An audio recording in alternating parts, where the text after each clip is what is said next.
At least BB rigs work well.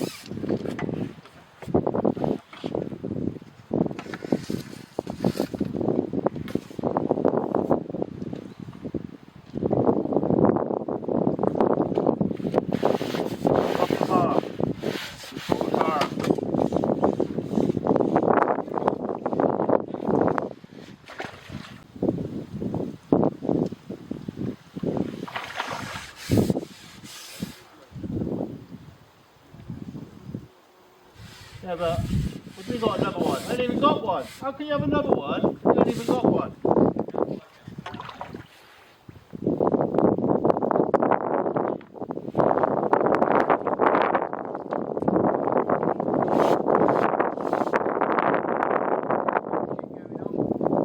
No bullshit from me, mate. What do you mean it's horrendous? You got £30. I have got.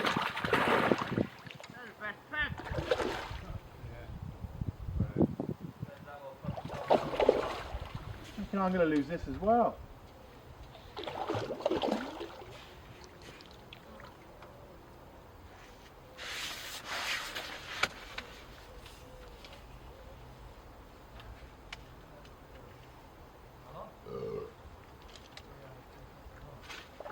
How long have we been fishing for? 2 hours? If I get this out, I will have maybe, I don't know what it is yet, it's carp. I've literally got about 10 ounce at the moment.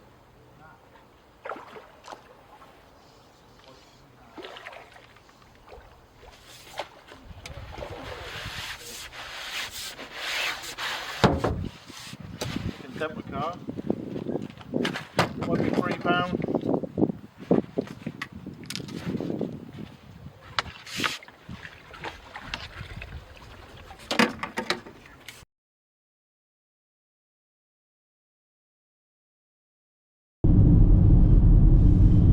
Close.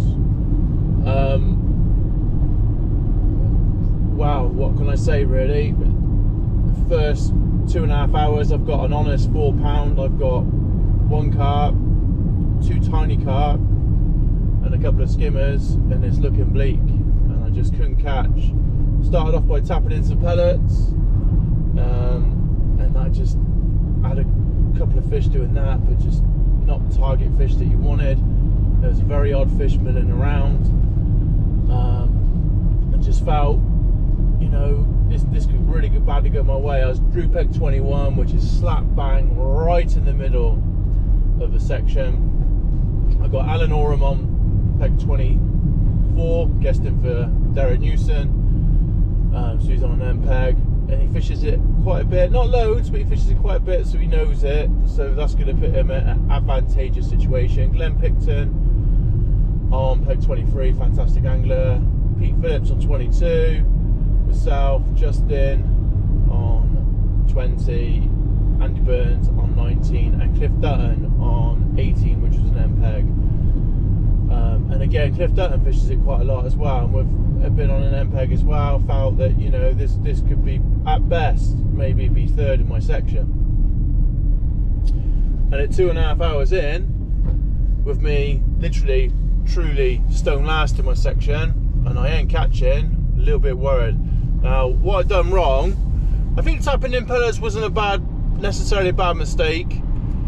I don't regret doing that, but what I should have done then is just dobbed maggots and not fed anything, for sure. Just sat there, a rig probably about maybe 10 inches deep, maybe a bit less, vary the depths, and literally just dob maggots right underneath a tree and just basically wait until the fish, like, you know, hopefully would take it. That was definitely the way to go, because 21's on the lake, it's a lot on the lake. Them carp obviously just didn't like it, that, you know, there's bait everywhere and there's rods everywhere, and therefore they just obviously knew it's like dangerous. Just same as any venue, you know, lots of venues I fish, if it's every other peg, it's so much better than if it's every peg, you know. So it's not a criticism to the venue, it's just that's the way it is with fishing. So that changed everything.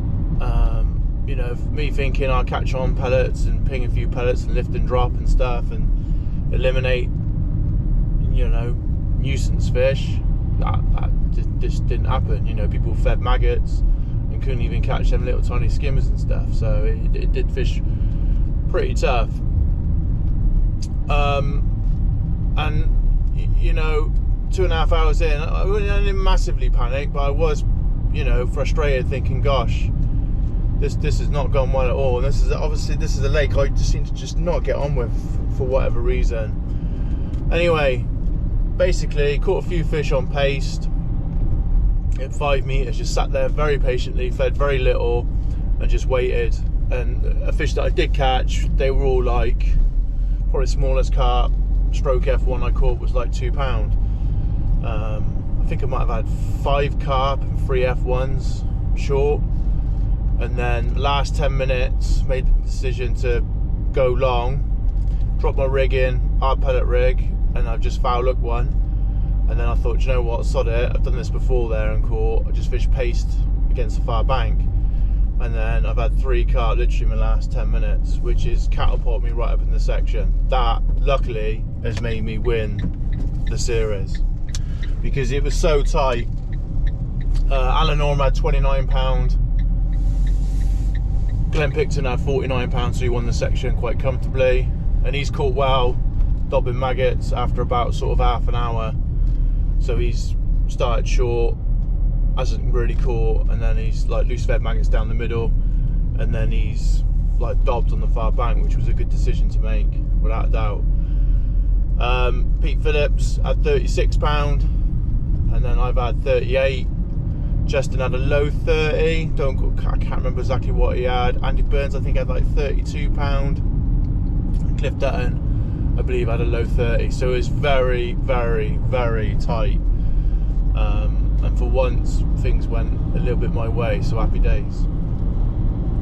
League-wise, so I tied points with Tony Picton, but I beat him on weight. So unlucky to him, lucky for me.